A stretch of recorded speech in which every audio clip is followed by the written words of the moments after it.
Gospel according to Matthew. Jesus said to his friends, "The kingdom of heaven is like a king who prepared a wedding banquet for his son. He sent his servants out to those who had been invited to the banquet, and he invited them to come. But they refused. So he said to them, 'The wedding banquet is ready, but some of those I invited do not deserve to come. So go out into the street corners and invite to the banquet anyone you find.' So the servants went out into the streets, and they gathered all the people they could find, the bad as well as the good. And the wedding hall was filled with guests." The Gospel of the Lord. Praise to you, Lord. Please be seated.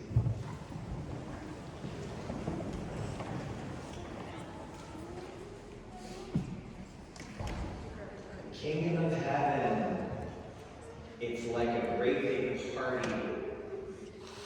It's like a great big banquet that you might see on a cruise to Aruba or something. And there's everything there.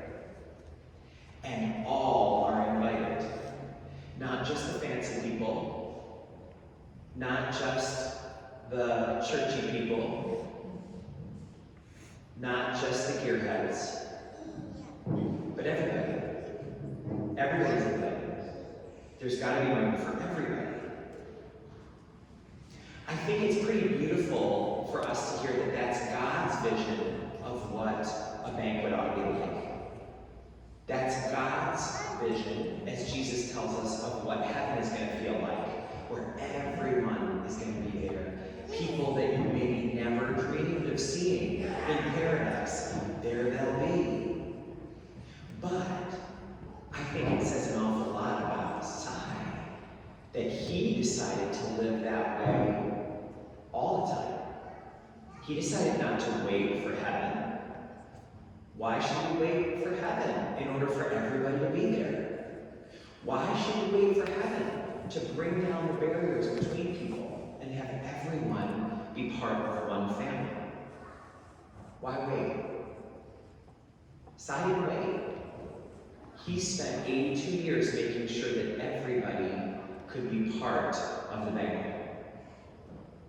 And I think that brings us some real important work to do today, some real things to think about in our own lives.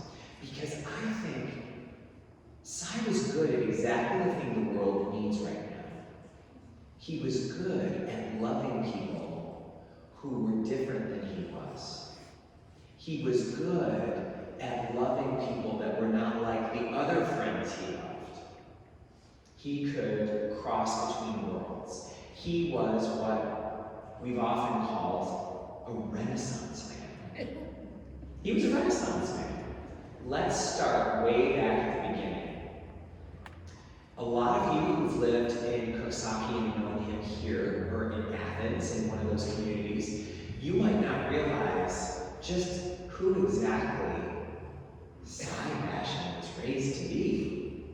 Do you know he has a whole secret first chapter of his life? I'm not even kidding. This is going to sound to some of you perhaps like it's made up, but it's not. He was raised with great wealth in New York City, in the West Village, in the part of town where you have to have tons of money to be able to have a place, and they had a huge place there. The Bashans couldn't have kids, so they adopted him and made him their son. His father was a senior vice president of one of the biggest banks in New York. His mother was a book reviewer whose name was famous in bylines. They had money. Listen to the way Cy was raised. With servants. He could ring a bell when he was a kid, and the next course would be brought to him. We're not even kidding. Isn't that unbelievable? You know who I'm talking about right now? The guy you remember from the car shows. It's not even made up. He had a very, very fancy life. Do you know he went to prep school? His family had multiple houses. There was an estate in Connecticut. There was the place in New York. There were exotic vacations. There were incredible opportunities. And do you know what he said about that phase of his life? He said with a smile, it was hoity-toity. That was the hoity-toity part of his life. But you know, that was part of him.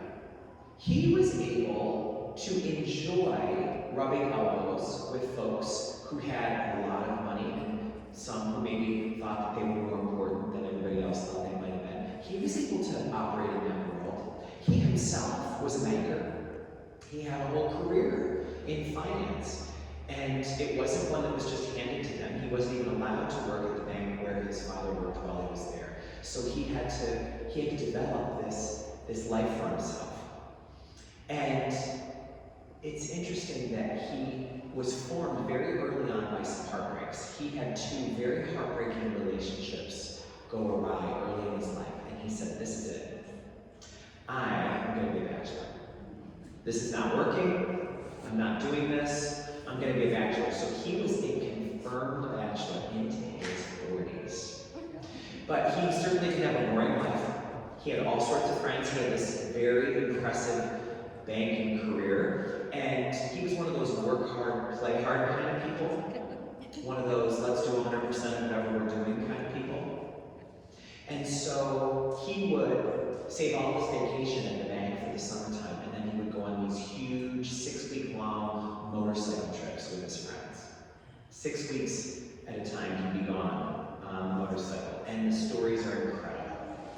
But you know, if you watch closely, you would see that there was more to Cy than you just knew from knowing him a little bit, or from knowing him in one of his areas of life.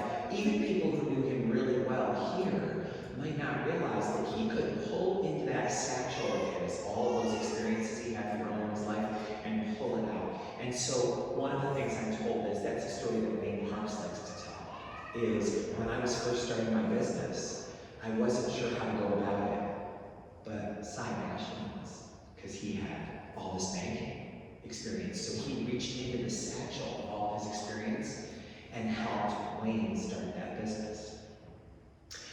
It's interesting to know that the same guy who went to prep school and rang a bell for the nannies and the maids to come in is the one who referred to the beautiful lakeside community where he lived as Sleazy Hollow.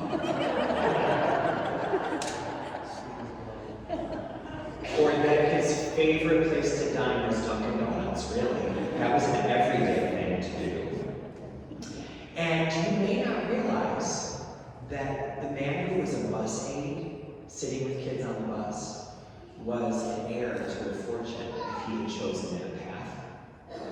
But this is who Cy was.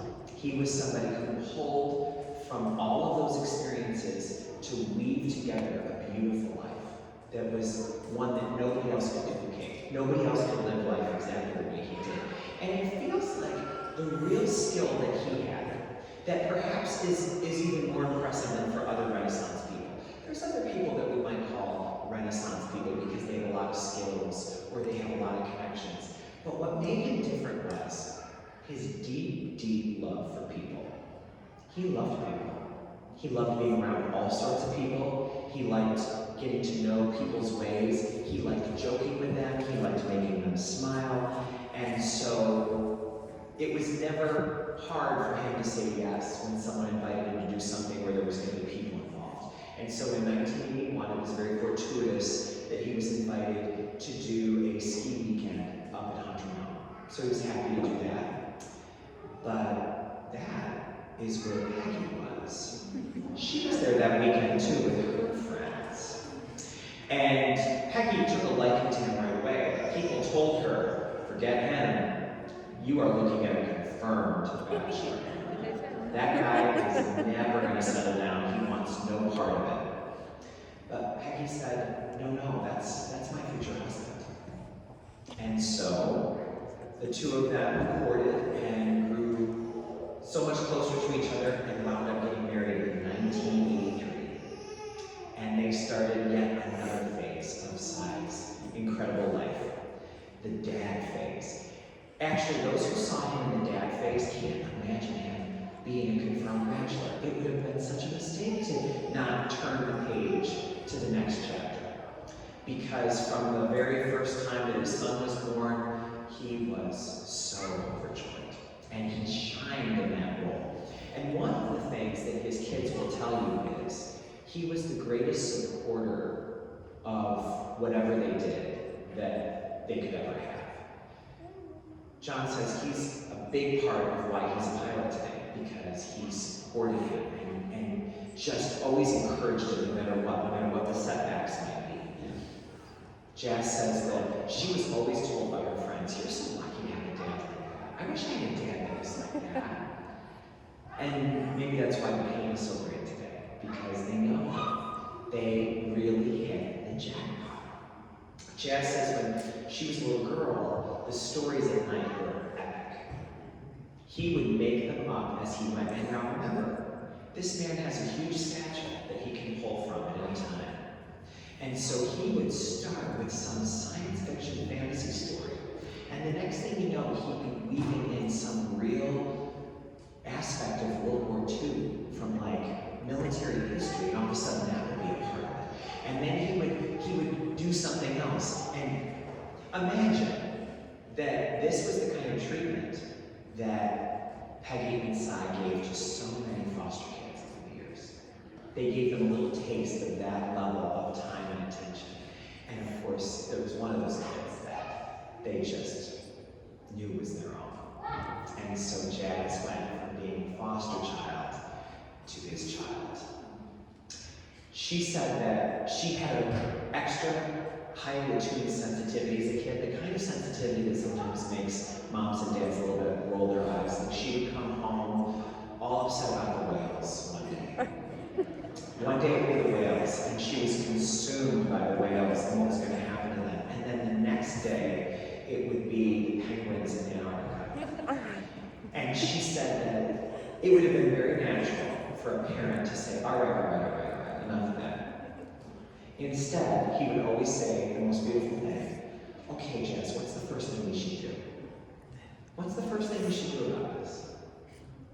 Which is such a beautiful way to show interest, but also taught her that you can't solve the whole problem in one day. What should we start with? Let's recycle our plastic and our metal and our glass. That'll be a start. We can start recycling. That'll make a difference. Let's start doing little things that can help. Let's start making a difference with the way we live. I am told that when the kids were older, there was a great combination of Peggy's need to make sure those kids were safe and protected, and Sai's love of a good time. So the way they met both of those tasks was they made their house the hangout house. That was where the movies were, that was where the kids could come, that's where they were told, all right, once you're here for the night, you can have a few drinks. But what would happen is, they would want, after a few drinks, to go and get some kind of like gravy-covered fried dish from some diner somewhere. And of course the answer should have been absolutely not, but instead he said, I'll drive. And then I said, so where did you go while you were in there? I thought that was great, he was the designated driver, that's exactly what we should do, but where did you go while you were eating? And John said, oh, he ate with us, of course. All my friends wanted him to be in the center of everything. They were there as much for him as they were for us. So this was the kind of dad that they got to have. And one thing that's beautiful is that Aaron and Tyler can tell you that they had the exact same kind of stories, because he didn't draw lines, you know, like, oh, you're an in-law, no, they were his kids too. Which is why he didn't like that one of his kids came into the family with a sports car. Tyler had a Mitsubishi Eclipse, and that was not what someone who knew cars and knew the kind of car he wanted his daughter driving around. He knew that was not the right one, so he prayed that God would send a deer to get rid of that. And God did. But that's the kind of like connection that he would have. Very guiding, very loving, and very directive at the same time.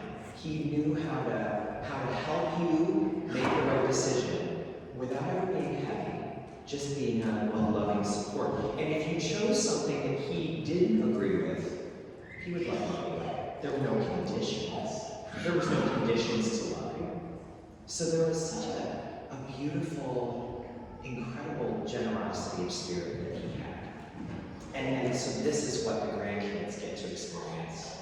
They get to experience Pop being the most wonderful playmate in the world. And so these little girls, they have so many sweet connections and memories with this incredibly gentle man who loves being silly.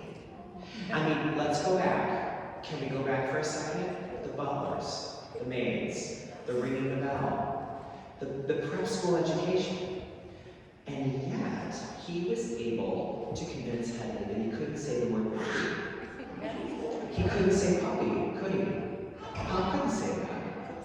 He also could make about 1 trillion different faces at the kids that would make them laugh and laugh and laugh.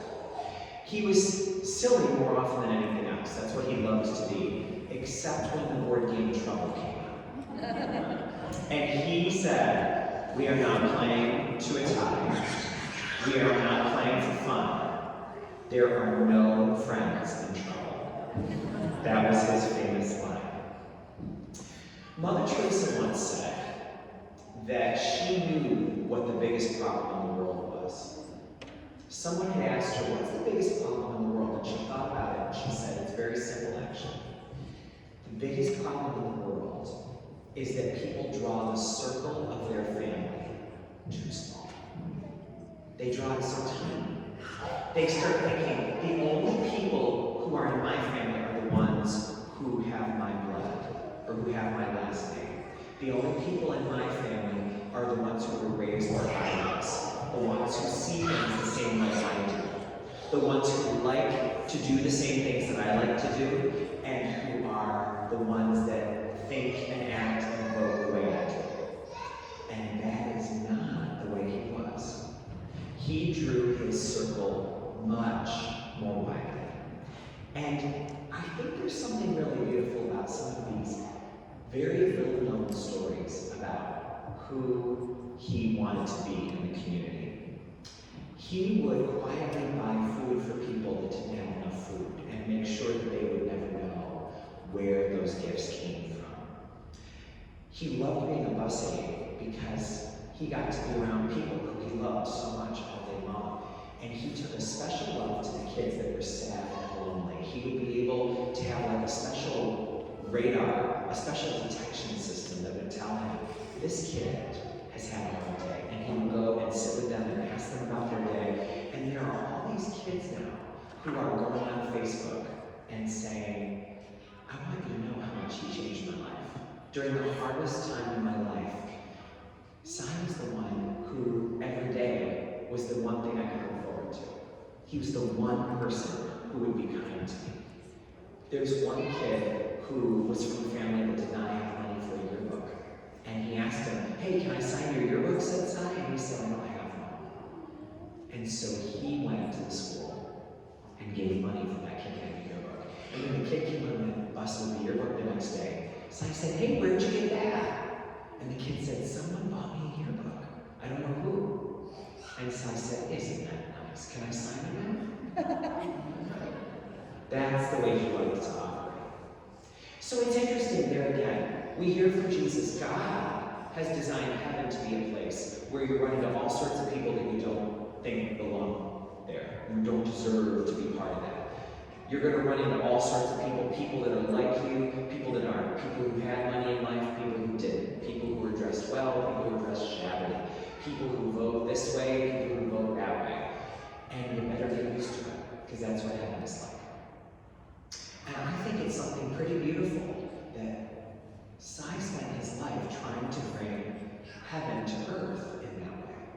He wanted this to be a place where you could be with people, totally yourself with people that were just like you, and be just as yourself, and appreciate just as deeply people who weren't like you at all, whether they lived in Sleazy Hollow or not.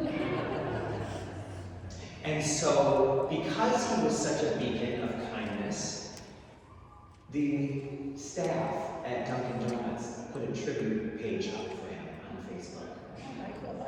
Because they remembered the couple that would come every afternoon for 6 and 6. I asked, 6 and 6, what's that? They said, oh, that's real light and sweet. That's real light and sweet is what that is.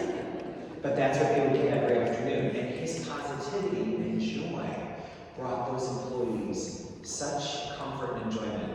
They wanted to offer a tribute for him as well.